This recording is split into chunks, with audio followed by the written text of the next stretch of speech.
Halo, halo, halo, halo.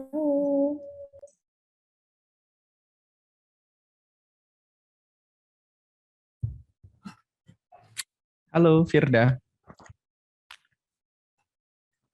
Ini sama Firda kan fotonya. Oh iya benar, fotonya Mbak Iya, Firda. Storing suaranya Firda. Ada orang lain yang dekat situ yang pakai mikrofon berarti. Mas Angga. Oke, aman ya. Oke, halo, selamat malam teman-teman. Hari ini saya cuma bisa sampai jam 7.30 ya. Karena jam 7.45 saya ada webinar di Logos. So, double hari ini.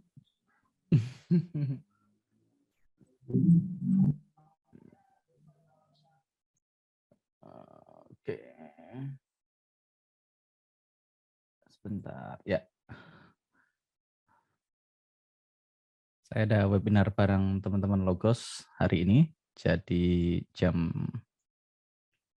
7. Mana THF nih? Mas THF nih.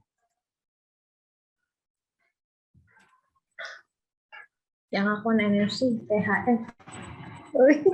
Oh, NFC THF. Alright. Ya, langsung saja tanpa basa-basi. Kita mulai. So, teman-teman, malam ini agendanya kita membahas tentang money management ya. Kita bahas tentang money management. So, apa sih money management dalam trading? Dulu guru saya pernah bilang, yang nyelamatin kita di trading itu pada akhirnya cuma 2 hal. Oh, by the way, ini ada satu setup yang barusan kepanggil ya, sambil intermezzo.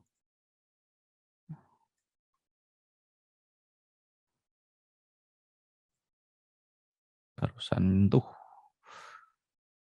tapi climate-nya nggak confirm ya. Climate-nya nggak confirm, tapi 4 EMA-nya confirm ya. Bikin new low ya. So, guru saya dulu pernah bilang, money management yang menyelamatkan kita dalam trading itu ada 2 hal katanya. Itu kata guru saya ya. Yang pertama adalah money management, yang kedua adalah risk reward.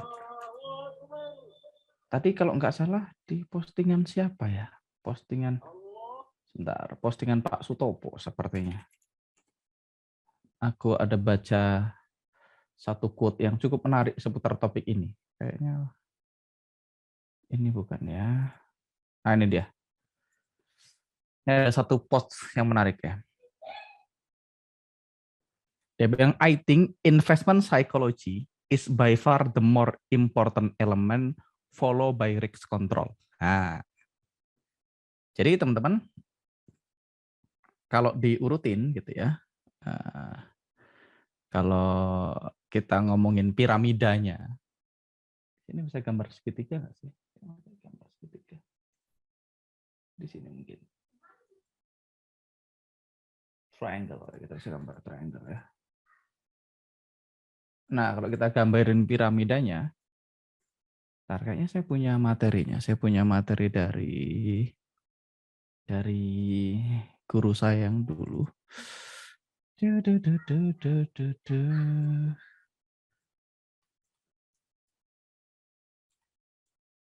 Di mana granat?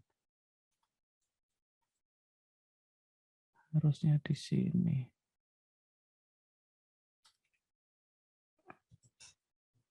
PDF-nya sebentar, saya cari. Ini materi dulu, materi waktu saya belajar di MTA, Monster Turtle Academy. Begitu ya teman-teman, silahkan aktif di chat ya. Chatnya sepi nih.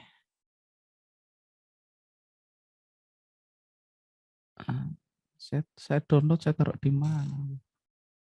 Dokumen di sini kayaknya. Oh, dia udah ketemu. Oke. Saya nyari ada satu piramida. Saya akan ngambil sumber aslinya. Ini juga saya pernah izin sama Coach Febi untuk ngajar ini. Dulu waktu tahun berapa ya? tahun, nah ini dia, ketemu dia. Tahun 2000 something, saya lupa persisnya. Tahun sebelum NFC ya, sebelum ada NFC mungkin ya, tahun 2018 awal, 2017-2018, teman-teman. Saya sering ngisi seminar, sering diundang untuk ngisi seminar di MT5 forumnya, namanya MT5. Nah, di MT5 itu saya sering diisi untuk ngisi seminar, dan ini adalah materi dari MTA, materi dari Coach Vincent Wisnu yang waktu itu saya izin sama Coach, saya boleh nggak bawa materi ini? Kata beliau boleh. Jadi teman-teman, saya biasanya kalau saya bawain materi orang, saya izin ya. Jadi saya itu termasuk orang yang percaya tentang keberkahan ilmu ya. Menurut saya ilmu itu berkah, itu penting banget kalau ilmu. Dulu waktu saya di pondok pesantren gitu ya teman-teman, saya cukup lama di pondok pesantren gitu, kita itu nggak pernah bawa buku kayak gini ya. Saya nggak pernah bawa buku ditenteng kayak gini, dipegang, dicangking gini tuh nggak pernah. Karena takut kualat. Jadi kita kalau bawa buku selalu gini ya. Saya sampai hari ini kalau bawa buku selalu gini, selalu dipegang ya. Karena kita percaya sama keberkahan ilmu. Dulu di pondok pesantren itu salah satu hal yang tidak kita lakukan adalah fotokopi kitab. Jadi fotokopi kitab itu salah satu hal yang jarang kita lakukan, karena fotokopi kitab itu nggak boleh. Ya boleh sih, cuman kurang afdol, apalagi kalau kitabnya itu ilmu alat. Jadi waktu itu kita ngajinya nahwu sorof gitu ya. Jadi kitab nahwu sorof itu nggak pernah difotokopi. Jadi kita tulis tangan ya. Nah, termasuk juga ketika saya ngajar survival to mastery, teman-teman, sampai hari ini saya license ya, saya license instructor dan saya bayar royalti, walaupun saya bisa aja ngajar tanpa royalti gitu, tapi saya tetap mendingan bayar royalti karena saya percaya kalau ilmu itu harus ada sanatnya dan sebaiknya berkah gitu. Makanya dulu ada teman-teman yang beli buku fotokopian itu tak suruh, beli buku bajakan itu tak suruh balikin. Beli yang asli di Gramedia karena ada hak intelektual. Kita berusaha merampas hak penerbit sama hak penulisnya. By the way, kembali. Sekarang kita lihat postingan tadi. Ini tadi postingan dari Tom Basso ya, teman-teman, nanti silahkan googling Tom Basso. Tom Basso bilang, I think investment psychology is by far the more important element. Jadi dia bilang ada aroma pesantren lah. Jadi investment psikologi atau psikologi trading itu yang paling penting. Follow by risk control, diikuti dengan risk control. With the least important ini yang paling tidak penting, consideration being the question of where you buy and sell. Jadi di mana kita beli dan jual itu tidak lebih penting dari money management dan psikologi. Nah, ini ternyata ini diposting sama HFX 1 hari yang lalu, yang ngomong Tom Basso, jadi yang ngomong bukan HFX sebenarnya. Nah, ini senada dengan materi yang saya pelajari ini tahun lama. Di sini dikasih piramida seperti ini, bahwasanya psikologi paling penting, diikuti dengan money management, baru teknik. Teknik itu yang paling terakhir. Nah, yang paling kecil porsinya di piramida ini. Fondasinya adalah psikologi, diikuti oleh money management, dan baru teknik. Nah, problemnya adalah banyak trader pemula, mereka biasanya ngobrol teknik. Buy di mana, sell di mana itu lebih penting menurut mereka. Padahal ya tadi, yang paling penting adalah ini. Saya akan bacain materi yang ini ya, materi yang ini aja. Selamat pagi semua, sambil menunggu pasar online melengkapi form, kami akan share materi sesuai janji kami minggu ini karena sudah sharing online. Oke, kita lihat. Ini founder MTA, Coach VW ya. Trading itu apa sih? Apakah ada yang salah di kita sehingga masih terus loss dan belum bisa menjaga konsistensi? Saya ambil ungkapan dari salah satu trader dan psikolog trader kelas dunia, yaitu Dr. Alexander Elder. Teman-teman bisa nyari bukunya, ada banyak banget bukunya Alexander Elder. Penanaman psikologi adalah yang utama dalam berdagang, persetan dengan berbagai asumsi dan buang semua asumsimu terhadap market. Tanpa psikologi maka semua hanyalah omong kosong. Itu yang diajarkan oleh coach kami dulu. Coba kita renungkan, kita belajar atmosfer trading di Indonesia karena lain negara tentu akan lain atmosfernya. Sebab kelas ini di Indonesia, maka kita pakai atmosfer negara ini. Salah satu contoh kasus yang mungkin pernah kalian alami adalah saat kalian sedang buka chart lalu bingung mau entry apa, lalu kalian lakukan biasanya menunggu sinyal dari master-master di medsos atau menunggu kisi-kisi si master mau buy atau sell baru kalian berani entry. Maka jelas psikologi trading kalian sedang gawat darurat dan harusnya seseorang dengan kondisi psikologi yang gawat tersebut mesti menghentikan kegiatan trading dengan segera. Nah, jadi yang paling penting adalah psikologi. Baru diikuti dengan money management dan dilanjutkan dengan teknik. Nah, sekarang kita masuk ke money management karena money management yang kedua terpenting di piramida kita. Jadi saya nggak perlu bahas. Nah, money management itu ada dua ya. Ada money management, ada risk reward ya menurut saya dua hal. Nah, money management itu apa sih? Kalau kita gambarkan, money management itu sebenarnya adalah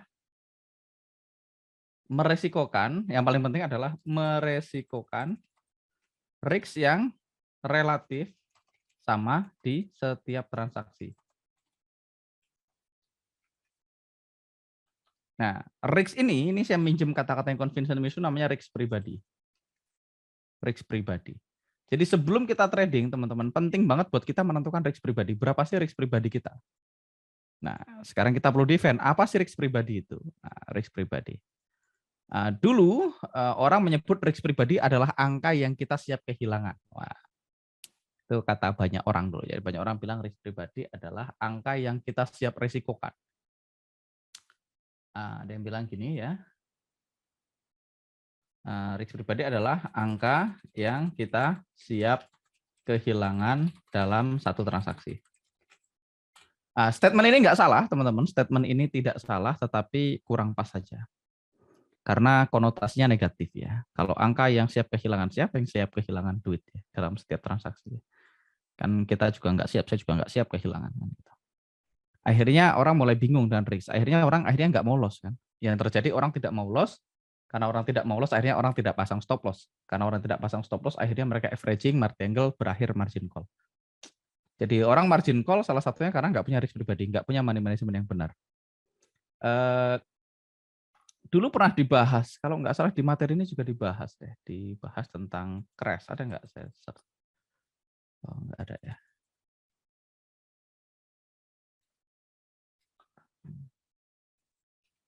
Brexit? Oh, nggak ada ya di materi ini ya. Jadi kayaknya di materi yang lain. Kita bahas, orang itu dalam kasus crash sekalipun, ya, dalam kasus Brexit atau crash yang sangat gede, kalau dia punya sistem yang baku dan money management yang benar, tidak mungkin MC. Nggak akan pernah margin call. Apalagi dalam kondisi market normal. Kalau marketnya normal dan masih MC, artinya ya nggak beres dengan money management-nya. Ada yang nggak beres dengan money management-nya. Nah, jadi orang biasanya mendesain risk pribadi sebagai angka yang kita siap kehilangan dalam satu transaksi. Cuman akhirnya karena ini negatif, ini di-refine. Ini saya belajar dari Jose Blasco. Jadi tadi saya nyebutin guru-gurunya ya. Risk pribadi ini saya dapat dari Coach P. Jose bilang, risk pribadi adalah angka yang kita siap bayar untuk mengetahui hasil akhir dari suatu transaksi. Bahasa kita adalah tiket nonton. Itu adalah risk pribadi. Jadi risk pribadi itu adalah harga yang perlu kita bayar untuk kita melihat hasil dari sebuah transaksi. Hasilnya itu bisa positif, bisa negatif. Contoh dalam kasus ini adalah ini, misalnya setup ini. Misalnya kita punya setup ini ya. Misalnya kita punya setup ini. Tadi sebelum kejadian kita punya setup kayak gini. Nah ini saya belajar dari Coach WW, ada satu materi judulnya terlalu banyak tahu, terlalu banyak takut. Kalau kita ganti pair lain aja ya, biar nggak mengganggu biar nggak mengganggu yang di sini. Kita cari setup yang belum kepanggil aja. Sebentar teman-teman, saya akan mode charting sebentar. Agak cepat.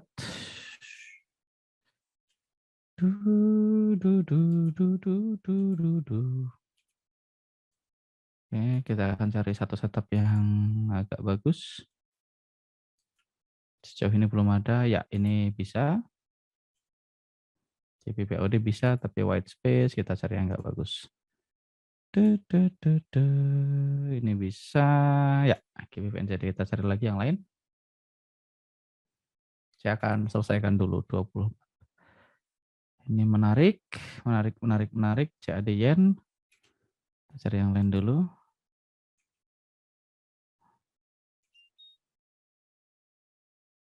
Oke, CAD CHF ya, kita pakai yang ini aja sebagai contoh kasus kita. Oke, yang ini belum kepanggil. Misalnya saya punya setup segini, teman-teman. Saya punya setup sell di sini ya. Ini CAD CHF. Teman-teman bisa, kalau pakai 55, saya coba akan refine areanya biar lebih sempit ya, 55 pas di situ ya. Ya, di 60 juga sama. Oke. Saya punya setup di sini, teman-teman. Saya punya sell di sini.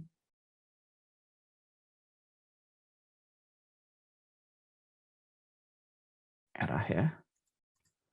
Misalnya saya punya sell di sini. Ini saya punya sell limit di sini. Di sini saya punya entry. Oke. Entry di sini. Stop loss saya misalnya 7256.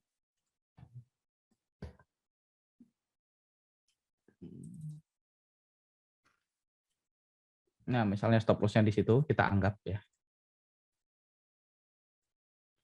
Oke, stop loss-nya di situ.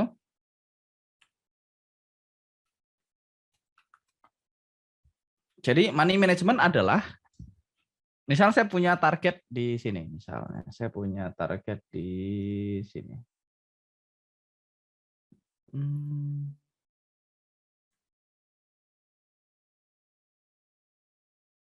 Ya, misalnya saya punya entry di situ, entry-nya jangan merah, entry-nya biru aja. Ya, misalnya saya punya entry di situ, misalnya saya mengambil 1:2 only, let's see. Misalnya saya mengambil 1:2 only, contoh aja ya. Ini adalah target saya, TP saya. Nah, money management itu adalah, risk pribadi adalah, berapa sih angka yang saya bayar untuk melihat apakah kalau harga masuk ke sini, itu mantul kena TP, atau malah kena SL. Kalau kena SL berarti saya minus. Kalau kena TP berarti saya profit. Nah, teman-teman, kita tidak ada yang tahu apakah transaksi ini bakal SL atau bakal TP. Tidak ada satu orang pun di planet ini yang tahu pada akhirnya apakah setup CAD CHF ini akan SL atau akan TP. Kita nggak ada yang tahu ini SL atau TP. Ini udah expired ya. Oke, kita nggak ada yang tahu setup ini bakal SL atau TP. Nah, dulu saya belajar dari Coach WW, terlalu banyak tahu, terlalu banyak takut. Dulu, biasanya saya analisa, wah ini masuknya gimana, Marubosu, masuknya ini, akhirnya nggak berani entry. Pada akhirnya teman-teman trading itu yang penting kita menganggap ini harga mahal atau harga murah. Misalnya saya udah tahu nih, ini harga mahal nih, merah ini harga mahal, ya udah selesai. Saya anggap ini area harga mahal, selesai. Ketika saya tahu sepakat ini area harga mahal, maka action saya adalah sell. Action saya adalah entry, sell. Ketika action saya adalah entry sell, teman-teman, maka ya udah saya pasang stop loss. Di mana saya akan jual dalam kondisi rugi kalau market ternyata bergerak berlawanan dengan arah yang saya gunakan. Kalau salah berarti saya kena stop loss. Kalau benar saya punya target profit di sini. Nah, risk pribadi adalah berapa sih angka yang saya rela untuk bayar tiket nonton dari film ini, film Sel CAD CHF ini. Film Sel CAD CHF. Karena kan pada akhirnya nggak ada satupun yang tahu apakah ini bakal SL atau TP. Nah, money management atau risk pribadi adalah berapa angka yang saya rela bayar untuk nonton hasil dari film ini. Film CAD CHF ini bakal loss atau tidak. Nah, tiket nontonnya itu namanya risk pribadi. Nah, risk pribadi itu idealnya teman-teman kita bisa 6-10 kali SL dan kita nggak apa-apa. Jadi ada rule of thumb-nya. Rule-nya pertama, rule risk pribadi itu satu, jangan lebih dari 2%. Ini rule of thumb ya. Ini rule yang sangat umum. Jadi dilarang lebih dari 2% dari balance ya, dari capital. Ini rule yang satu, risk per transaksi. Yang kedua, biasanya adalah bayangkan Anda SL 6 kali beruntun. Terganggu nggak? Kalau terganggu berarti kegedean. Habis itu bayangkan Anda SL 10 kali beruntun. Kalau masih nggak terganggu ya berarti itu angkanya. Jadi kalau saya biasanya saya kasih diri saya 10 kali SL beruntun dan saya baik-baik aja berarti itu risk pribadi saya. Nah, bagi orang macam-macam ya, beda orang beda-beda. Ada orang kan tipenya, jadi money management biasanya tergantung dari time frame, tergantung dari tipenya, tergantung dari skillnya juga. Biasanya time frame, biasanya orang-orang yang tipenya scalping itu risknya sedikit lebih besar daripada yang swing. Ya, jadi kenapa? Kalau swing kan kita perlu nahan posisi beberapa waktu yang lama, sehingga biasanya TP-nya jauh dan biasanya kita perlu menjustifikasi dari risiko gap. Tapi kalau orang tipenya day trading, ya, atau jangan time frame lah, atau tipe aja. Ini masuk ke tipe, masuk ke tipe. Kalau dia day trading biasanya risk-nya lebih gede. Risk-nya lebih gede, itu yang umum. Yang kedua, tipenya agresif atau konservatif. Kalau orang-orang yang lebih agresif, dia biasanya risk-nya lebih gede. Ada orang-orang kayak saya yang sangat konservatif. Saya termasuk yang sangat konservatif, jadi risk saya sangat kecil. Berikutnya biasanya dari skill. Kalau pemula sebaiknya risk-nya kecil. Kalau udah expert risk-nya lebih gede. Ya. Jangan dibalik ya. Biasanya kalau kita pemula risk-nya gede, expert risk-nya kecil. Jadi pemula biasanya risk-nya kecil, expert-nya gede. Yang kedua biasanya dari performa masa lalu ya. Kalau kita terbukti making money secara konsisten, maka kita perlu boleh naikin risk-nya. Tapi kalau kita belum terbukti making money secara konsisten, maka kita dilarang menaikkan risk-nya. Ya. Oke. Oke, Mas ada masukan tips untuk trik buat memantapkan psikologi? Ya, psikologi bukan topik malam ini, jadi kita nggak bahas, Mas Januar. Masa enggak? MM saya, kalau indikator RSI normal TP1 sampai 3. Kalau strong down TP1 sampai 5. Dengan RR 0,1 bagian, Mas enggak? Ini bukan RIX ya, teman-teman. Ini bukan MM ya, Mas Panca. MM itu adalah RIX per transaksi. Ya. Balik lagi, MM adalah RIX per trade. Ya. MM itu kita menentukan RIX pribadi. Setelah kita menentukan RIX pribadi, teman-teman, saya balik ke Euro USD. Setelah kita punya RIX pribadi, berapa angka yang kita siap bayar dari setiap transaksi, gitu ya, maka hal berikutnya adalah usahakan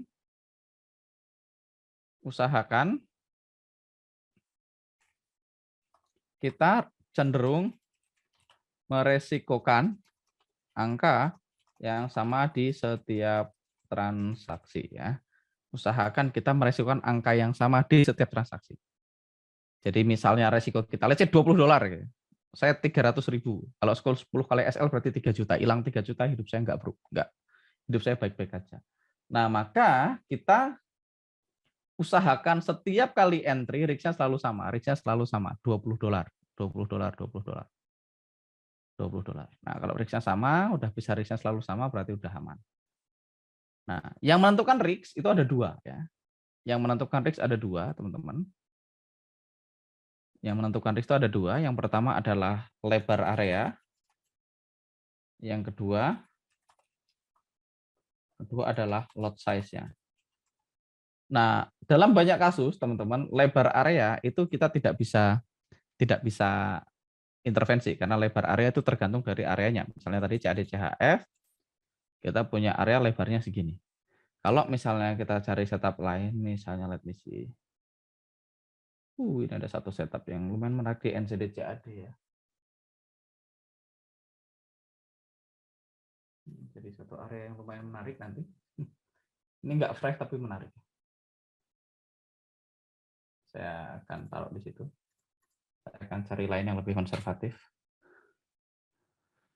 Tadi ada GBBNZD atau CAD yen tadi ya. CAD yen bisa, ya kita pakai CAD yen aja. Misalnya kita CAD yen, saya mau lebar areanya segini, teman-teman. Misalnya, ya, contoh. Ya.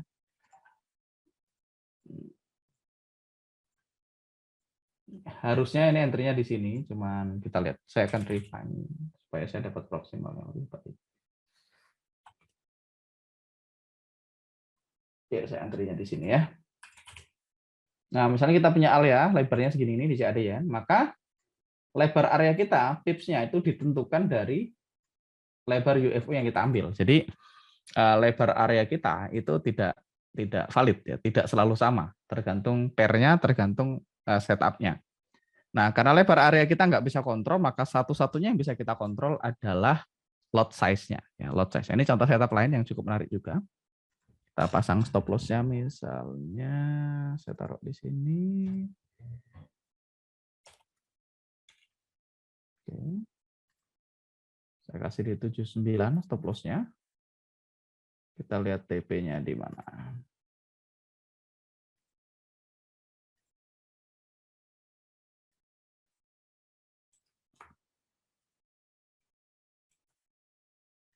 Nah, misalnya kita punya setup kayak gini ya. Ini entry,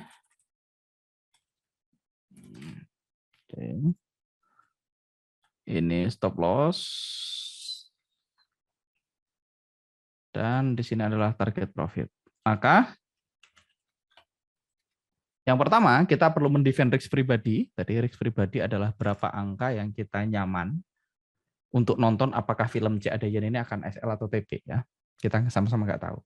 Nah, pastikan di setiap entry, baik tadi entry CAD CPY atau CAD CHF, pastikan di dua entry ini risk-nya selalu sama. Ya, risk-nya selalu sama. Pastikan kalaupun kita SL, risk-nya cukup selalu sama. Ini areanya juga menarik ya, confirm dan belum expired CAD Yen ya. Nah, kalau risk-nya bisa sama, maka itu kita udah lulus ya. Caranya gimana? Cara untuk menyamakan risk-nya adalah lot size-nya kita atur. Ya. Lot size-nya yang kita atur. Nah, untuk ini teman-teman kita perlu tools ya. Saya nggak akan bahas di sini toolsnya, nanti mungkin Mas Teguh akan lanjutin. Teman-teman bisa pakai tools yang teman-teman harusnya punya, namanya Dwian Anggara. Dwian Anggara Trading Assistant ya. Ini untuk menggunakan risk-nya. Oke, Dwian Anggara Trading Assistant. Oke. Jadi secara umum money management cuma kayak gitu. Money management cuma kayak gitu. Jadi teman-teman PR-nya adalah punya trading yang rule trading yang bagus. Harusnya teman-teman karena sudah ikut di NSE, teman-teman sudah punya rule trading yang cukup bagus gitu ya. Rule trading yang bagus. Saya akan load yang lain aja. Saya akan load STM sekali lagi di sini. Tadi kita punya CAD CPY ya di layar ya. Nah, misalnya teman-teman udah punya rule trading kayak gini, kapan teman-teman sell dengan rule tertentu, di mana stop loss-nya, di mana TP-nya, berikutnya kita pastikan di setiap transaksi kita meresikokan risk yang sama. Kalau CAD CPY tadi risk-nya $10, maka CAD CHF kalau kena SL, usahakan SL-nya juga $10. Caranya gimana, Mas? Caranya kita pakai tools namanya Dwian Anggara Trading Assistant. Nah, berikutnya ada yang pertanyaan, Mas, risk itu dari deposit atau dari balance terakhir? Nah, ini yang terakhir ya. Risk itu persentase, biasanya pakai persen. Misalnya teman-teman sudah memutuskan nih, oke, risk saya adalah, let's see, misalnya 1% per transaksi. Misalnya.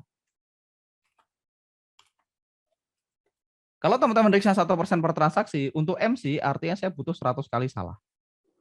Untuk MC saya butuh 100 kali salah. Nah, enaknya teman-teman, kita bisa menggunakan 1% transaksi ini dari, yang saya suka adalah dari balance terakhir biasanya. Bukan dari deposit ya, dari balance terakhir.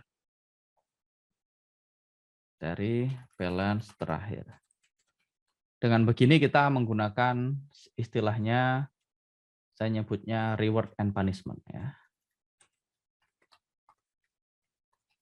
Artinya gini teman-teman, kalau misalnya saya deposit, let's see, misalnya saya depositnya adalah saya depositnya 10.000 ya. Nah, risk saya berarti 1%. Nah, risk saya sama dengan 100 USD per transaksi. 1%. Nah, ketika saya trading, teman-teman, maka risk saya selalu 1% dari 10.000 ya. Dalam kurung 1%. Saya kasih di sini. Nah, begitu nanti misalnya balance-nya turun, misalnya saya lagi loss gitu ya, balance-nya turun jadi 9.000 ya, saya loss 10%, maka risk saya tetap 1%. Jadi 90 USD, tetap 1%. Tapi ketika misalnya saya profit akun saya jadi 11.000 gitu ya, maka risk saya jadi 110 USD. Dalam kurung tetap 1%. Artinya apa, teman-teman? Artinya ini kayak reward and punishment.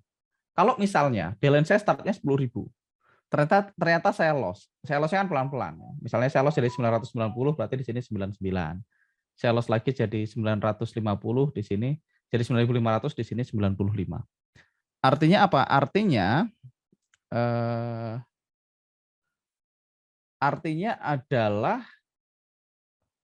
kalau saya loss terus, artinya saya terbukti tidak making money. Kalau saya tidak terbukti making money, maka saya perlu punishment. Jadi saya perlu merisikokan lebih kecil. Gitu. Tapi kalau balance-nya naik jadi 11.000, artinya saya terbukti making money. Kalau saya terbukti making money, saya boleh dapat reward. Dengan catatan apa? Dengan risk saya naik secara dolarnya. Jadi risk dolar saya naik turun, tapi secara persentase tetap 1% dari balance. Supaya apa? Supaya ketika kita hari loss, kita nggak langsung habis. Tapi Mas nanti recovery-nya lebih lama, ya nggak apa-apa. Kan kita juga nggak mau buru-buru. Kan di dunia trading ini bukan tentang balas dendam. Tapi yang penting kita bisa bertahan, survive. Ingat, goals kita di trading adalah survival to mastery. Survive dulu baru nanti go to mastery. Sekarang silakan kalau ada pertanyaan teman-teman. Saya punya waktu 5 menit lagi sebelum saya tutup. Atau kita ganti ke Mas Teguh. Di sana ada pertanyaan. DA trading assistant minimal risknya $50 ya Mas? Enggak Mas, bisa berapa aja. $5 pun bisa. Saya buat risknya di bawah $50 tidak bisa. Harusnya bisa Mas. Pakai persentase aja Mas, pakai persentase dari balance. Harusnya normal kok, nggak ada masalah. Saya sering pakai, nggak ada masalah. Atau nanti konsultasi sama Mas Teguh ya nanti. Siapa tahu ada yang salah ya. Harusnya sih nggak ada masalah, normal-normal aja. Alright, oke. Ada pertanyaan lain teman-teman? Ya, Terakhir, ada yang mau nanya. sebelum kita tutup, Wah, Teguh perlu punya slide ini. Boleh, udah cukup, udah di copy. Nah. Oke. Makasih Mas. Oke, kalau nggak ada pertanyaan, saya izin live ya teman-teman. Thank you, Mas Angga. Thank you, Mas Thank you Angga. teman-teman. Bye-bye. Bye. Mana cara live-nya? Oke, halo Lanjut, Mas teman-teman. Teguh. Ya lanjut ke aku ya. Ya kebetulan Mas Angga ada sesi webinar lanjutan ya di Logos, jadi beliau harus ngisi di sana. Oke. Ini dari Mas Riandra Ramadan ya, DA trading assistant minimal risknya $50 ya. Sebenarnya mungkin gini Mas Riandra ya. Kenapa nggak bisa? Bisa jadi dirimu input risknya terlalu kecil. Jadi kan kalau misalnya $50 itu berarti untuk $5-nya itu adalah 10% kan. Nah, kalau misalnya lebar areanya adalah berapa? Kalau misalnya dirimu ambil 2%, berarti kalau $50 berarti berapa Mbak Firda? 0,5 berarti $1 ya. Iya, $1 berarti kan. Kalau untuk 2%-nya adalah $1. Sedangkan dirimu ada area sebesar $25. Sedangkan kalau misalnya menggunakan lot terkecil 0,01 aja, itu udah menghabiskan $2,5. Artinya Mas Riandra meresikukan lebih daripada 2%. Berarti ada sekitar 5% kalau $2,5. Maka Mas Riandra bisa tuh update, dinaikkan lagi risknya. Jadi coba juga dilihat berapa lebar areanya, ya. Kemudian dibandingkan dengan balance-nya gitu ya. Jadi bisa digunakan. Sejauh ini sebenarnya sih materi dari money management ya sudah dibantu sama Winagara Trading Assistant ya. Jadi teman-teman, coba teman-teman ada yang masih belum menggunakan atau masih belum punya Dwi Anggara Trading Assistant atau DATA, ayo boleh raise hand boleh. Boleh raise hand. Atau ada? Ini Mas Sugiarto. Ada, Mas Sugiarto. Ada lagi? Atau Mas Sugiarto mau ada yang ingin ditanyakan? Ya, boleh Mas Sugiarto. Jadi seperti itu ya. Oke. Nah, Halo, Mas Sugi. apa ini? Oh, ini yang tadi ya. Oke, kita lihat kemari, teman-teman. Jadi untuk jadi gini, masih ada. Kalau misalnya teman-teman nggak menggunakan Dwi Anggara Trading Assistant ini, teman-teman nanti akan ngaurnya adalah ketika entry menggunakan lot sembarangan gitu. Kadang bisa 0,1, kadang bisa 0,05, kadang bisa 0, berapa. Atau kalaupun misalnya teman-teman udah paham banget dengan money management ya, tidak menggunakan Dwi Anggara Trading Assistant, akan kesusahan sebenarnya, akan kesulitan untuk menentukan jumlah lot seberapa yang harusnya. Nah, ini dia. DA Trading Assistant itu apa ya, Mas? Nah, ini dia. UN Agera Trading Assistant itu adalah tools ya yang bisa menentukan berapa jumlah lot yang dibutuhkan untuk risk Mbak Felicianya gitu ya. Contoh Mbak Felicia meresikukan 1%. Saya langsung ke TradingView. Atau nanti bisa dicontohin juga Mas Teguh. Boleh.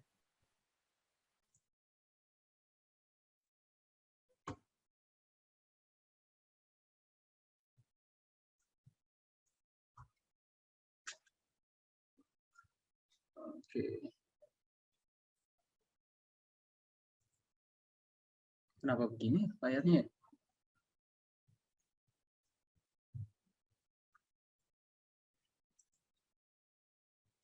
Kamu nggak tahu kenapa begini layarnya. Oke, dah, ya. Share screen.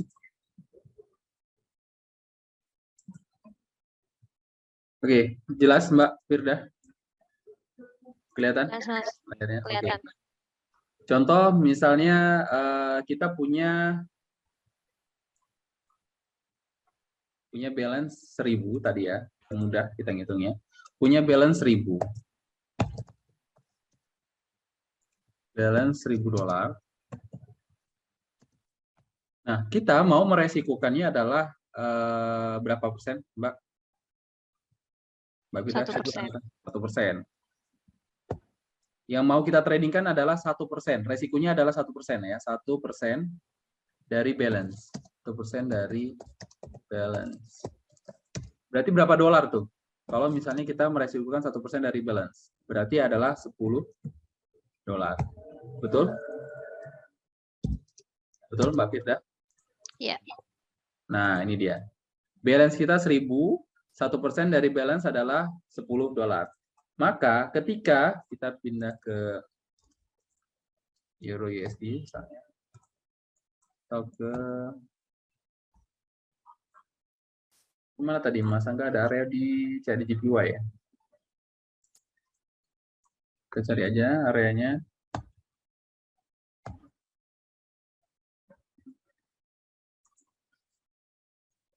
Sebentar, enggak benar. Ini dia. Oh, ini sudah bekerja juga. Nah, ini contoh. Ini saya tidak menggunakan EMA 200 ya. Ini contoh, teman-teman. Ini ada area di sini.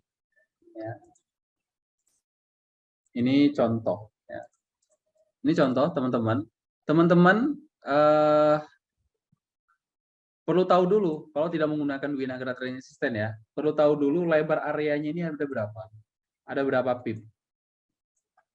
Contoh, dari 83415 ke, sorry, belum. Ini belum kita buat, ini berarti kita adalah buy area. Buy area 31 ke, dikurangi 5 berapa Mbak? 26. Nah, ini dia, 26. Entry-nya di 2 ya, 42.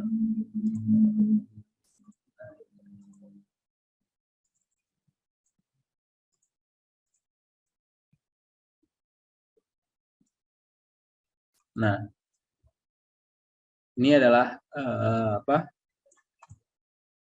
entry-nya. So, lebar areanya adalah dari 83420 ke 83260. Kalikator aja. Mana kalikator? Kelihatan Mbak Firda? Enggak ya? Enggak ada, Mas. Stop screen. Aku share all aja. Nah, ini share screen. Oke, ini udah ya.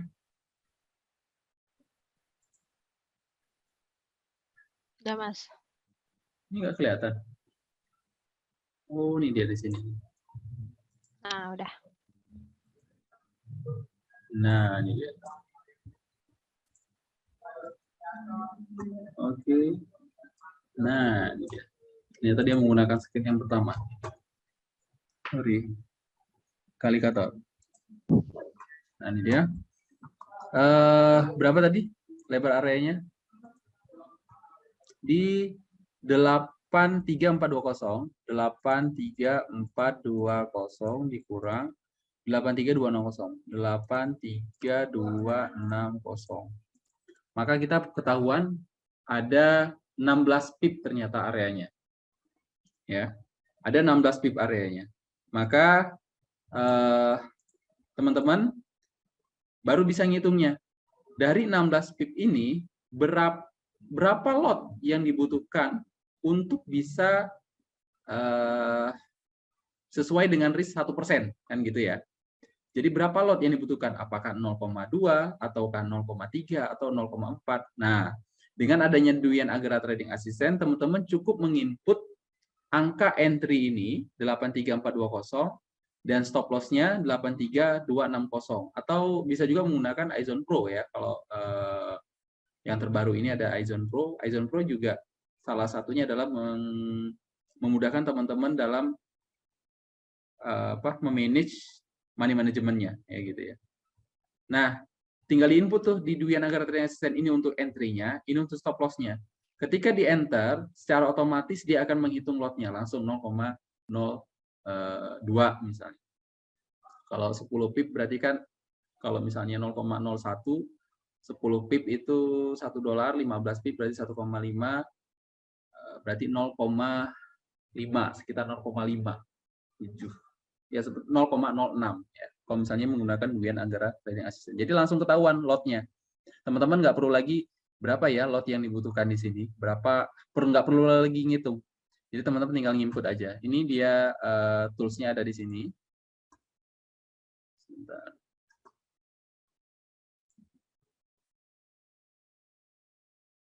Teman-teman harusnya sih udah bisa ya, tools-nya itu udah ada di sini nih. Teman-teman langsung aja ke apa Mbak Firda di sini ya. Di sini ada Website NFC. Di website NFC ya. Betul. Nah, terus di Edukasi Forex. Edukasi Forex ya. Ini dia. File bonus. File bonus NFC VIP. Nah, ini dia. Ini ada Duyên Agra Trading Assistant. Yang ini ya, Mbak ya? Ya. Nah, oke. Ini ya. Ini diunduh, simpan, kemudian dimasukkan di export ya, di MKL 4. Masukkan di export itunya, filenya. Nanti tinggal di drag aja ke apa? Tinggal di drag aja ke, aduh ini saya pakai iZone Pro nih. Kita ubah dulu.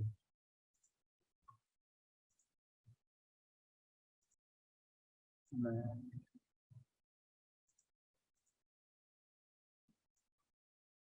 Mana? Ini. Ke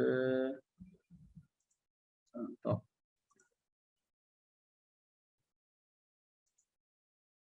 Bisa nih.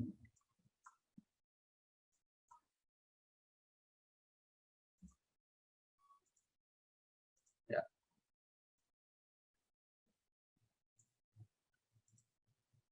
Oke, ini teman-teman, contoh. Di sini udah ada di exportnya itu adalah Duyên Agra Trading Assistant. Nah, ini dia ya. Ini udah masuk. Jadi dimasukkannya di file, open data folder.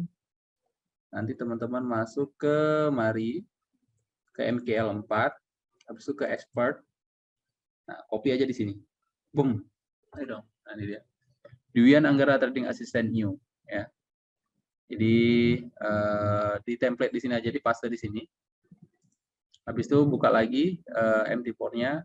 Nah, kalau misalnya udah, teman-teman buka aja langsung kemari ke Expert Advisor Navigator-nya ya.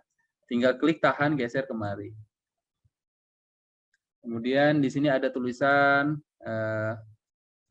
hello aja. Udah, tinggal klik OK. Tedet. Nah, ini sudah ada. Nah, ini teman-teman tinggal masukkan aja nilai ini. Mana tadi? Mana tadi? Di Euro GBP misalnya.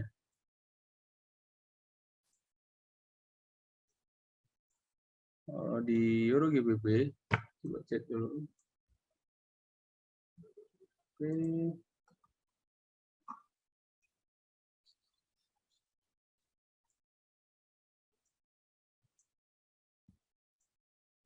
Nah, ini dia. Di sini Euro GBP ya. Di Euro GBP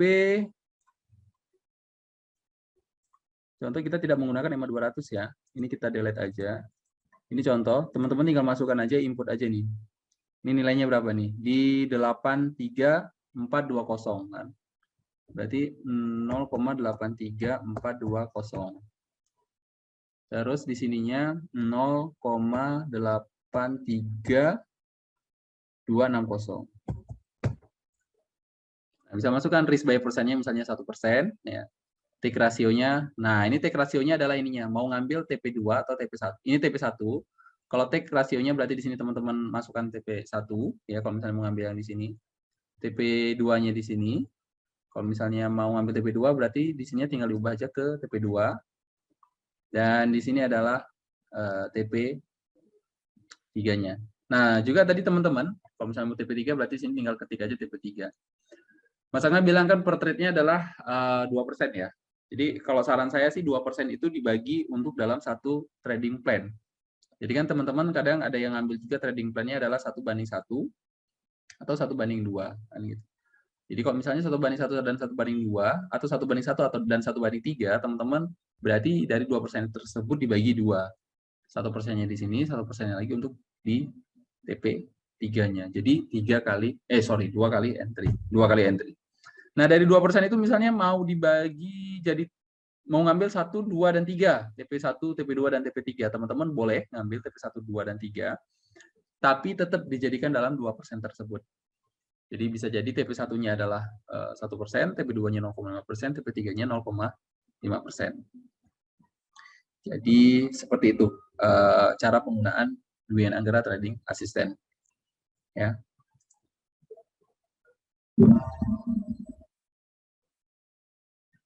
Sembari psikotes, Mas. Oke. Mana lagi? Mas, aku close dulu. Oke, siap. Ya, nanti untuk penggunaannya juga bisa chat Mbak Firda ya tadi ya. Atau ke teman-teman yang di ini juga bisa. Alright. Terus apa lagi Mbak Firda? Ada tadi? Ke Mas Angga tadi. Ada sih. Apa, Mas? Gimana?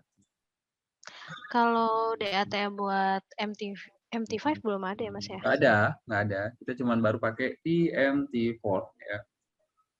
MT4 aja. Jadi gitu teman-teman ya. Teman-teman yang belum menggunakan apa namanya Dwi Anggara Trading Assistant, coba deh gunain Dwi Anggara Trading Assistant itu sebagai tools untuk money management teman-teman gitu ya. Daripada teman-teman ngulang-ngulang ngitung-ngitung apa lebar area ini dan segala macamnya gitu ya, lots-nya berapa gitu. Capek juga ya. Mendingan teman-teman ambil menggunakan Dwi Anggara Trading Assistant, tinggal input apa nilai entry-nya dan stop loss-nya. Jadi udah direkap sih sama Dwi Anggara Trading Assistant tersebut. Jadi gitu. Nah, kemudian masuk ke tadi money management ya. Mas Angga juga tadi ada bilang dua hal yang menyelamatkan kita sebenarnya ada di money management dan di RR. Nah, RR-nya itu juga yang ini tadi ya. RR itu 1:1 atau 1:3, 1:1 atau 1:2. Teman-teman jadi gini, kalau misalnya dilihat dari statistik ya, dari apa? Dari sini deh, dari ini ya. Teman-teman mungkin bisa lihat di trading signal ya, di finish plan. Kita buat yang Februari aja. Nah, di Februari kita di TP1-nya ada 4R. Ya. Jadi, kemenangan untuk TP1 di sini, itu kita berhasil mengumpulkan profit 4R. Ya. Profit 4R. Sedangkan di TP2-nya adalah 5R. Di TP2-nya di sini adalah 5R. Sedangkan di TP3-nya juga 4R. Jadi Sampai ke TP3-nya kita mengumpulkan hasil profit 4R, di TP2-nya 5R, dan di TP1-nya berapa 4R. Teman-teman kalau misalnya ngambil TP1 dan TP2 berarti 4 tambah 5, 9R berarti profitnya. Ditambah atau ngambil semuanya, 4, 5, 4, berarti 13R. Jadi kalau misalnya jadi tadi 1% ya, 1% ya sekitar 13% profitnya. Gitu. Jadi, nah RR ini juga penting. Kenapa pentingnya ya? Itu lagi kembali ke materi kemarin kita bahas tentang 1:5 ya. 1:5 karena Walter Dow Jones sendiri di wawancara sama Tony Robbins kan seperti itu. Yang pertama ikutin tren, ya Mbak Firda. Kemudian risk reward-nya adalah 1:5. 1:5. Makanya ya sejauh ini NFC sih sepertinya di jalan yang benar. Setidaknya 3, minimal 3 ya. Minimal 3, dia menyarankan 5 gitu. Jadi 1:5. Makanya guru saya juga, guru Mas Angga juga, itu Sam Shiden ngambilnya 1:10 ya malahan. Jadi 1:10 tuh kita bilang, lu berani nahan 1. Malahan kita yang ditantangin balik gitu kan. Oh gitu jadi. Nah jadi teman-teman, RR ini sangat penting ya teman-teman. Kalau misalnya teman-teman ngambil 1:1, 1:2, 1:3 itu kembali lagi kemarin. Kalau misalnya dilihat di per tahun berarti kan business plan tahunan. Di tahun 2022, 458 baru mengumpulkan segini. Di tahun 2021 ini mengumpulkan, kenapa Mbak Firda? Ada yang masih belum paham. Yang 13, tadi R-nya dari mana? Kenapa? Ada yang masih belum paham. TP2 5R dapat dari mana? Kok bisa 13R? Balance-nya berapa dari 13R? Maksudnya gimana? Itu TP2 kan dapat 5R. Itu dari Ya. mana 5R-nya Mas Teguh? 5R itu berarti dari ini dia, dari sini ya, dari yang finish plan tadi ya. Sebentar. Sorry. Februari. Nah, ini ya. Ini dari 16 transaksi yang tercipta. Ini pertama, 2, 3, ternyata TP2-nya loss ya. TP2-nya loss. Kalau misalnya cuma 3 kali teman-teman pasang berarti dia loss. Di trading plan keempat, kelima profit nih. 2. Ini di trading plan yang ke-6 dan ke-7 loss lagi. Di trading plan ke-8 profit. Ke-9, 10, 11, 12 sampai 16 trading plan ternyata diakumulasikan dari 16 trading plan ada 1, ya kita hitung aja. 1, 2, 3, 4, 5, 7 ya, 5, 6, 7, 8, 9. Ada 9 transaksi yang loss dari 16 pair atau dari 16 trading plan. Dari 16 trading plan ada 9 yang loss. Berarti 16 trading plan dikurangin 9 berapa, Mbak? 7. 7 ya. 7 dikali 2 berapa? Karena kan dia ngambil TP2. Jadi kan ngambilnya TP2 berarti 7 dikali 2 adalah berapa? 14. Nah, dari 14R kita kembali kemari ya. Di sini ya. Tadi berapa? 16R ya. Ada 16 trading plan ya. 16 trading plan. Ingat tadi berapa Mbak yang loss? SL? 9. Ya kan? 9 plan. Yang profit? 7. Yang profit sampai TP2 itu ada 7 plan. Nih. Karena dia sampai TP2, ini perbedaan bilangnya ya. TP1 itu di sini. TP1 itu apa maksudnya? TP1 adalah antara entry sampai dengan loss itu sama dengan entry sampai dengan TP1-nya. Jadi nilai yang disebut dengan RR 1:1, 1:1. Kalau ternyata profitnya lebih besar, 2R, berarti 1/2 kali dari loss-nya. Maka dari 16 trading plan ini ada SL 9 plan. Dari 16 ada SL 9 plan. Berarti kalau SL, teman-teman entry misalnya cuma ngambil TP2 only. Entry di sini, loss. 16 kali trading plan, teman-teman entry, ya, 9-nya SL. Berarti kan loss-nya kan cuma 1 kali. Loss, 9 kali. Tapi teman-teman, ketika teman-teman tahan sampai TP2, 7 plan dari 16 tersebut. Profit di sini, 7 plan dari 16 tersebut kan. Jadi di sininya 1, ke sininya 1. Jadi ada 2 kali risk yang teman-teman untung. Reward-nya jadi 2. Karena 1/2. Gitu.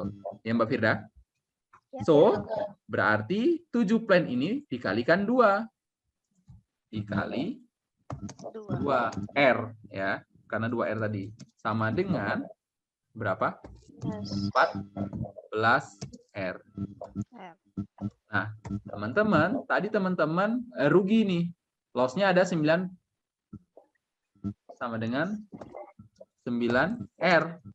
Iya kan? Ruginya 9R. Iya. Karena loss-nya 9 SL-nya. Kenapa nggak dikalikan 2? Ya karena kan risk-nya cuma 1. Ya, risk-nya cuma 1. Jadi 9 kali 1 ya 9 tetap. So, maka untuk mendapatkan hasilnya, berapa R bersihnya? R bersihnya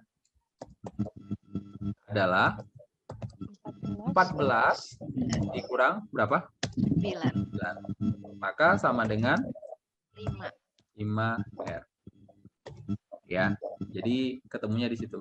Kenapa dapatnya di TP2 ini adalah 5R. Saya jelaskan di sini 1, 2, 3, 4, di 12 ya. 4, 5, 6, 7. Cuma 7. Tapi dia TP2. Nah, begitu juga dengan TP3. TP3 ini lebih banyak SL-nya, tapi dia ngambilnya 3 kali. Lebih banyak. Gitu ya, 1, 2, 3, 4, 5. Nah, dia ada 5. Berarti yang SL-nya adalah berapa? 11. Makanya dia hasilnya 4. 5 kali 3, 15. Ya kan? Dikurangin 11 yang SL, jadi 4R. Jadi begitu, Mbak Firda. Yes. Oke? Nah, ini ada Mas Teguh dari Mas Jeffrey. Mas, resiko $1, balance-nya $100. Itu tipis banget, Mas. Sering kena SL saya kata gitu. Solusinya gimana ya, Mas? Masalah. Mas, resiko $1, resiko $1 balance-nya $100 itu tipis banget. Maksudnya resiko 1% ya. Resiko 1%, balance-nya $100 itu tipis banget, Mas. Sering kena SL. Betul, tipis banget. Kenapa? Karena teman-teman ketika teman-teman punya area 20 pip, itu jadi risk-nya jadi naik loh, nggak bisa jadi 1% lagi. Jadi harus 2%. Karena apa? Karena minimal dari lot-nya adalah 0,01. Jadi teman-teman perlu budgetnya adalah $200 untuk, dan itu pun areanya harus di bawah dari 20 pips lebar areanya. Kenapa? Karena untuk mendapatkan nilai minimal lot 0,01. Gitu ya. Jadi di 0,01 dalam hitungan 10 pip berarti dia baru $1. Sedangkan lebar area kita adalah $20. Berarti itu pun belum ditambah buffer zone misalnya. Kalau ditambah buffer zone jadi 27 kalau misalnya SL. Berarti teman-teman udah kehilangan $2,7. Jadi lebih daripada 2% kan, hampir 3% kalau misalnya teman-teman pakai yang $100. Nah, itu tadi. Kalau misalnya teman-teman menggunakan $100 dengan lebar tadi 27 pip, teman-teman nggak bisa input di risk-nya itu 1%. Dia akan mendal lagi, balik lagi. Maka teman-teman inputnya adalah 3%. Gitu ya Mbak Firda. Nah, kalau tipis banget Mas sering kena SL, jadi gini, kemungkinan areanya bisa jadi ya, Mas Jeffrey bisa jadi belum ini banget ya belum familiar banget dengan area-area mana yang sering respon bagus gitu ya. Jadi solusinya gimana? Ya perlu dipelajari lagi, perlu dilihat lagi. Kalau misalnya Mas Jeffrey udah menggunakan iZone ya, iZone mungkin itu bisa lebih memudahkan untuk Mas Jeffrey untuk nentuin stop loss-nya. Jadi gitu ya. Jadi idealnya sih ya teman-teman, kalau misalnya untuk menggunakan $100 ini sangat-sangat, sangat-sangat, ya itu tadi, kalau mau risk-nya jadi lebar, tidak bisa 1%. Apa salah penempatan posisinya? Sama satu lagi Mas, saya kan ikut NFC VIP trading plan-nya. Nggak selalu $1 Mas, bisa sampai 2. Nah, itulah kenapa bisa 2 sampai 3 lebar. Nah, contoh misalnya di ini nih ya, di trading plan nomor 12 ini ada margin point. Margin point-nya 360. Berarti ini menandakan Bapak dia punya 36 pips ya. Punya 36 pips. Kalau 36 pips ini, otomatis yang menggunakan balance di $100 itu nggak bisa pakai 0,01. Bisa menggunakan 0,1, tapi maksudnya nggak bisa resikonya di bawah 10. Di bawah $1 gitu ya, di bawah $1. Kenapa? Karena lebar area-nya 36 pips. Kalau 0,01 dengan lebar 36 pips berarti dia meresikokan $3,6. Itu lebih besar daripada yang teman-teman resikukan, yang komitmen teman-teman yang resikukan tadi adalah 1%. Jadi teman-teman meresikukan harusnya 3,6% atau 4%. Begitu juga ini oke, misalnya profit oke ya. Pas kena giliran di yang SL nih 3,7. Teman-teman meresikukannya adalah $1 sih sebenarnya, karena $100 kan di 1%-nya. Karena 3,37 pips dengan menggunakan lot 0,01, teman-teman kehilangan $3,7 gitu ya. Jadi teman-teman bisa ini lagi ya, bisa bisa lebih bijak lagi menggunakan risk-nya. Mas Teguh, kalau pemula ambil TP berapa? Kenapa, Mbak? Halo, kenapa? Kalau pemula sebaiknya ambil TP berapa? Paling nggak TP1 itu diambil ya. Kita bisa lihat juga di ini TP1 itu bisa dapat 4R ya. Dan paling nggak ada final targetnya. Teman-teman bisa ngambil TP2-nya boleh, di TP3-nya juga boleh. Atau kalau misalnya mau mengikuti jejak Paul Tudor Jones tadi, di TP5-nya itu lebih bagus.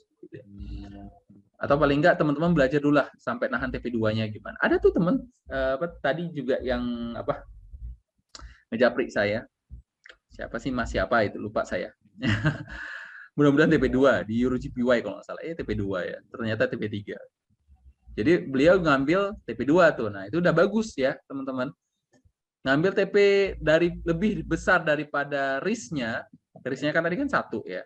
Risk-nya adalah 1. Sedangkan TP-nya lebih besar daripada risk-nya, berarti bisa TP2 atau TP3. Itu lebih bagus. Kenapa? Setidaknya teman-teman terbangun kepercayaan dirinya, psikologinya juga terbangun. Karena ya paling tidak nanti kita akan mendekati si beliau lah, si Paul Tudor Jones itu ya, yang menyarankan adalah 1:5. Gitu Mbak Firda ya. Kalau untuk pemula, oke, ini ya tadi udah pakai akun Sen aja yang masih balance 100. Oke, betul, bisa ya. Balance-nya kekecilan ya. Yes, benar ya. Satu lagi, misal kita RR 2%, RR. Maksudnya ini money management-nya ya, MM-nya 2%, TP2 dengan resiko 0,5% dari saldo. Oke, good. Bukannya itu sama dengan RR 1%, TP1 dan resikonya 1%.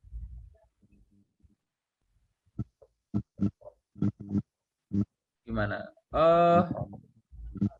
Misalkan kita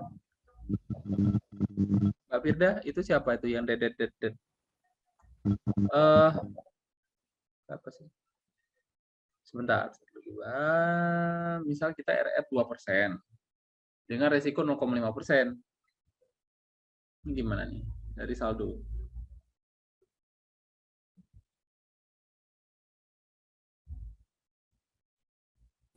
Halo. Halo. Langsung ngomong aja kali Bang Teguh ya. Oke, siap. Oh, nih Bang Jaki. Ya, gimana Bang? Iya. Maksudnya gini. Kan tadi Bang Teguh kan bilang kita bisa bagi 3 tuh. Misalnya kita betul. mau dari 2% tersebut, yes.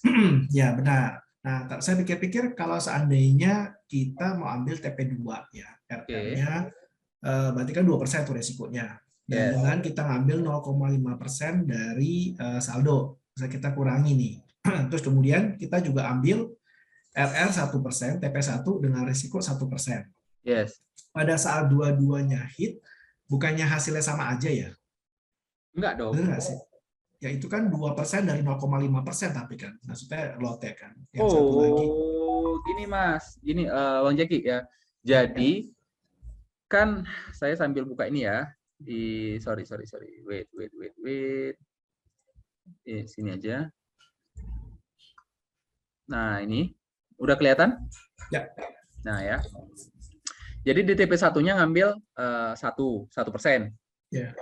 Di TP2-nya ngambil 2%. 2%. Ya. Nah, maksudnya kan TP2 itu kan 2. Kan? Ya, 0,5. 0,5. Enggak. Jadi pas ketika teman-teman entry di sini, resikonya untuk kemari adalah 2%.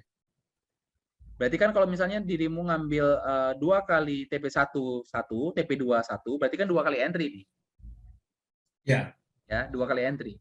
Nah, dari 2 kali entry tersebut, ketika hit SL berarti resikonya adalah 2%. Nah, itu dia. Jadi, ngambil di sini adalah 1%, untuk TP2-nya, entry yang keduanya tetap 1%. Jadi, ketika profit bukan 2%. Hitungannya bukan ketika profit 2%, tapi ketika loss-nya 2%. Itu dia. Profitnya itu maksudnya 1% kan 1%. Yes, ini dia. Di sini tadi dirimu kan ngambil 1% di TP1. Di saat yang bersamaan kita buka lagi nih. Betul, 1%. Dan di sini kan bukan secara bersamaan, memang secara bersamaan dirimu harus entry-nya gitu ya. Entry bersamaan. Jadi di sini hit TP1, dirimu baru profit 1% nih. Karena udah close ya. Kemudian pakai ini aja deh. Ini harga turun misalnya ya. Masuk, baru di sini hit TP1 kan? Benar. Harga masih di sini lagi. Ya. Hit TP2 ya. Nah, hit TP2-nya di sini resikonya berapa? 1%. Jadi di sini 1, kemarinnya juga 1. Jadi 2%. Total berarti adalah 3%. Begitu. Jadi yang maksudnya dengan 0,5 itu cuma resikonya aja. Jadi kalau seandainya loss 1,5% seperti itu. Betul. Nah, kalau misalnya dirimu ngambil yang TP2-nya adalah 0,5%, berarti resiko di trading plan ini dirimu bukan 2%, tetapi 1,5%. Resikonya, tapi tetap gain-nya sama gitu kan. Jadi 3% ya, 2% di TP2, 1% di TP1 seperti itu ya. Enggak dong, kalau misalnya dirimu ngambil di TP2-nya adalah 0,5%, berarti sampai ke TP2-nya adalah 1%. Oh itu iya, berarti itu yang saya tanyakan. Sebenarnya berarti hampir sama kan kalau kita hanya di TP1 ya. Maksudnya kita kenapa mau ke TP2 kalau kita pakai 0,5 seperti itu ya? Enakan kita. Ini dia tadi. Ini tadi berbicara tentang RR tadi, Bang Jaki ya. Jadi kita bisa lihat nih di sini ya. Jadi kenapa saya sarankan untuk ambil TP2 dan TP3 yang lebih jauh daripada resikonya. Resikonya tadi kan 1 banding 1 ya. Resikonya 1. Ya. Kita untuk mendapatkan lebih besarnya daripada resikonya, yaitu 2 di TP2 atau di TP3. Kenapa saya sarankan seperti ini? Ya untuk membangun untuk pertumbuhan portofolio teman-teman juga sih gitu. Jadi gini, kalau misalnya di sini Bang Jaki di EuroGPY balance-nya adalah 1.000. Ketika Bang Jaki ngambil di TP1-nya ada 1%, berarti 1.010 ya. Di TP2-nya Bang Jaki entry menggunakan resiko 0,5%, berarti nambah 10 lagi kan? Benar. Ya, jadi 1.020 nih. Rupanya hit nih di TP3 sampai hit TP3. Di TP3-nya, di entryan ketiganya Bang Jaki tetap menggunakan 0,5% karena totalnya adalah 2%. 0,5% berarti sampai ke TP3 berarti adalah 1,5. Berarti Bang Jaki udah profit 3,5%. Berarti 10, 20, 35%. Ya kan? Jadi dari $1.000 ketika Bang Jaki entry di EuroGPY ini, profit $35. Berarti lebih berapa tuh? 3,5% berarti kan? profitnya. Maksud saya kalau seandainya kita cara berpikir ini kan risknya di TP1 ini kan jauh lebih kecil dengan kemenangan lebih besar. Apa nggak lebih enak malahan naikin resikonya di TP1 ya ketimbang kita ke TP2, TP3? Atau cara pikir saya salah atau bagaimana nih? Ya boleh, makanya tadi kan yang dipakai di TP1-nya adalah menggunakan risk 1%. Di TP2-nya menggunakan risk 0,5%. Di TP3-nya menggunakan risk 0,5%. Jadi totalnya 2%. Jadi kalau misalnya loss, ternyata kayak seperti ini ya, di GBJPY loss, ya berarti cuman 2%. Gitu. Baik. Oke.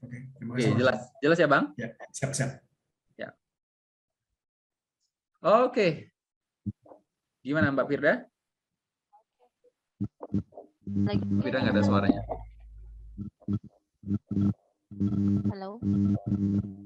Mas Teguh, untuk trading plan bisa kita drive di akun demo sebagai latihan? Bisa, memang di akun demo kok misalnya mau latihan ya. Yes, maksudnya secara pendapatan sama saja ya? Ya, sama saja. Oh, ini yang Jaki tadi ya. Mas Wandi, Mas Teguh, kalau risknya setiap entry berbeda. Misalnya area 1 risknya 1%, betul. Terus ada area lain risknya dinaikkan jadi nggak bisa ya. Itu nanti akan apa ya? Misalnya tadi ya di Euro GBP. Di Euro GBP siapa Mbak Windy tadi ya? Entry di siapa? Mas Windy. Sorry, Mas siapa tadi? Mas Wandi, sorry Mas Wandi ya. Di contoh misalnya di GBP JPY 1%. Oke, TP1, TP2, TP3 1%. Semuanya. Loss tadi menggunakan risk $1.000 ya, loss $10. Atau loss $20, 2% ya total semuanya $20. Tapi di NZD/USD Mas Wandi mau naikin jadi 2% karena pingin balas dendam di sini gitu ya. Ini nggak boleh ya. Jadi nggak boleh. Harus menggunakan lot yang sama, bukan lot yang sama, risk yang sama. Tadi Mas Angga juga ada sampaikan seperti itu ya. Jadi gini, kadang juga kita mikir kayak gini, waduh ini dengan lot sebesar ini kapan balik modalnya lagi ketika udah loss drawdown misalnya 20% gitu. Terakhir teman-teman mengecilkan risknya gitu kan biar nggak terlalu berdarah-darah gimana-gimana. Justru malahan salah kalau misalnya dikecilin. Kenapa? Karena ya akan butuh waktu lama lagi untuk naikkan ke risk balance yang tadi yang mau ke BEP ya. Jadi lebih lama lagi malah kalau misalnya dikecilin. Jadi tidak dianjurkan teman-teman merubah money management teman-teman. Itu ya, Mas Wandi ya. Mas kapan bahas PIC ya? Oke, nanti ada waktunya, Mas Jo. Oke, mungkin itu aja, Mbak Firda, teman-teman ya. Mudah-mudahan ada gambaran baru atau ada momen baru. Ya.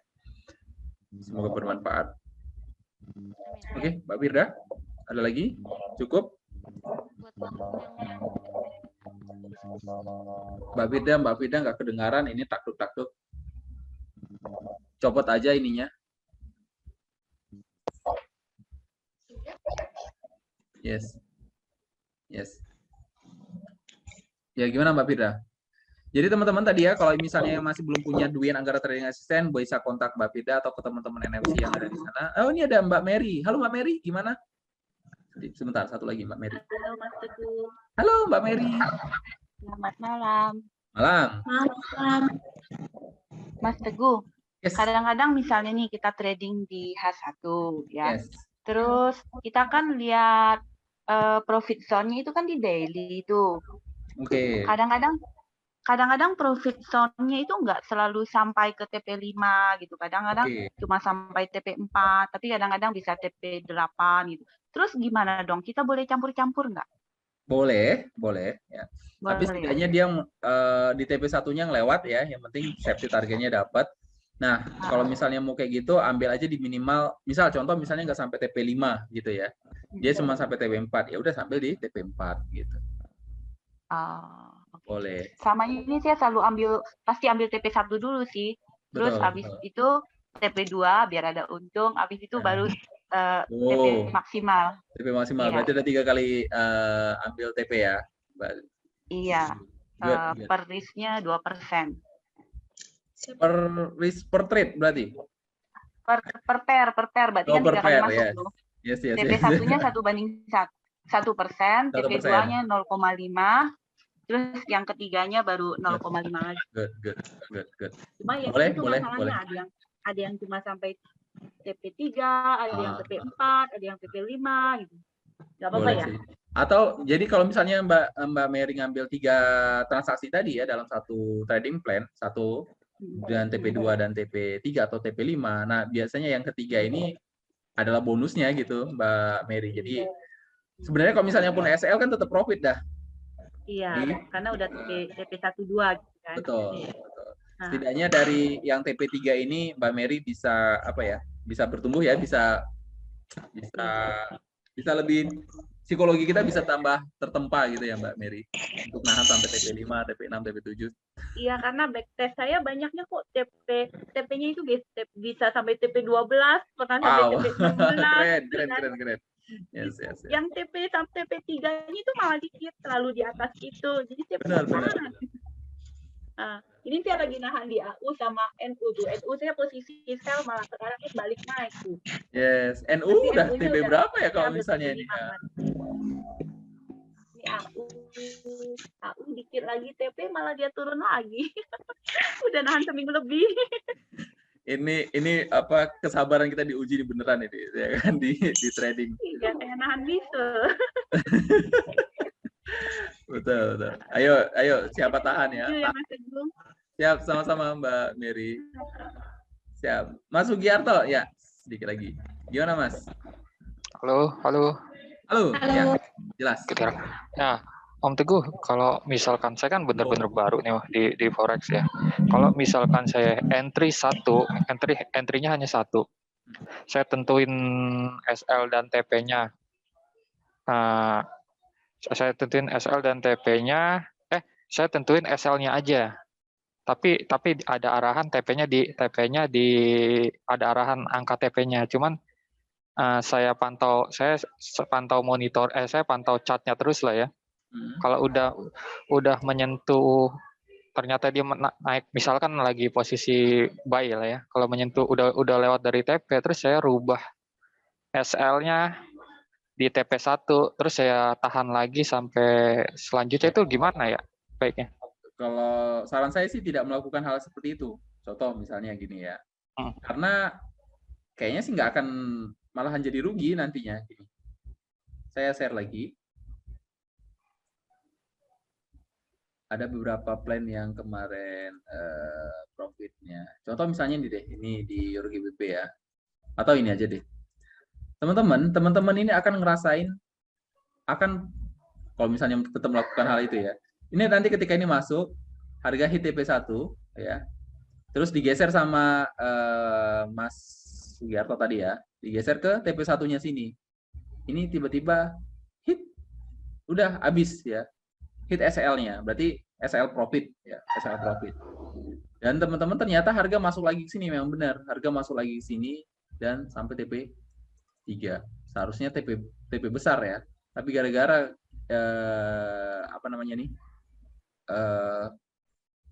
stop loss yang merah ini digeser kemari, jadi cuman TP profit kecil.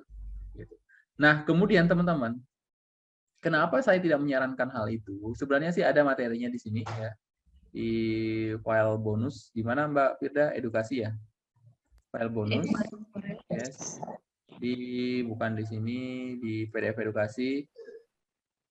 Nah, trailing stop ya namanya, trailing stop. Nanti teman-teman bisa diunduh, bisa dibaca ya. Itu sebenarnya sih materinya. Nah, kenapa saya tidak menyarankan? Karena ini adalah area. Jika area, tetap area dia. Apalagi teman-teman menggesernya itu tanpa alasan. Ini digeser ke sini itu kenapa? Kalau misalnya pun mau digeser kemari, teman-teman perlu menggunakan kaidah ini, trailing stop ini. Kita unduh aja nih. Trailing stop nih.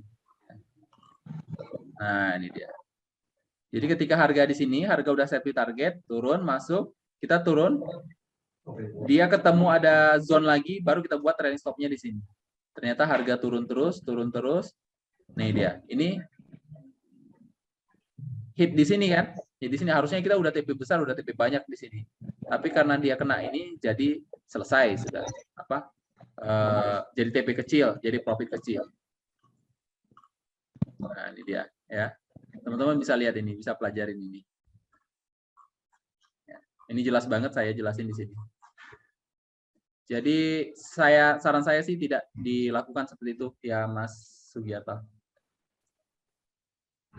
Oke, siap. Oke. Sudah? Sudah? Oke, thank you teman-teman. Ya, terima kasih Mbak Firda. Mau dong Mas PPT-nya ada di web NFC Mas Jo ya. Ya, ada di website NFC. Oke, see you di pertemuan di hari Kamis ya. Kamis saya ada di sana. Besok ada live webinar juga. Oke, besok ada live webinar ya teman-teman. Mas Angga sama Mas Fadli. Yes. Jadi bisa link-nya nanti diminta aja ke Mbak Firda ya. Atau ada Mbak Firda? Sudah ya, pasti teman-teman sudah daftar di sini. Atau nanti Mbak Firda share ya ke teman-teman ya. Thank you teman-teman. See you. Thank you Mas Teguh. Thank you Mbak Firda. Bye. See you. See you.